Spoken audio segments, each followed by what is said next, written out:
Hi, Tim here with a quick video showing you how to utilize our iPad and Zettle credit card payment system.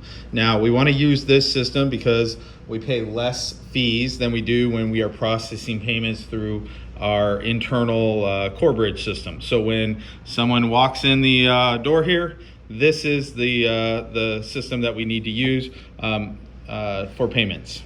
So we're going to start by just waking up the iPad. You got to enter in the code, which is 2926, and you're looking for the Zettle payment app. All right, so you start by just going to amount. You can enter in the amount, and we're just going to put $1 in for the purposes of this video. You want to exempt it from tax, and we add it. Once it's been added, you can go ahead and hit card.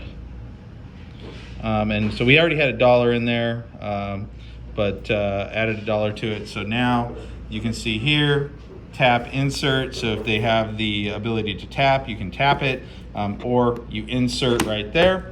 And that is how we handle in showroom credit card payments. Thanks for watching.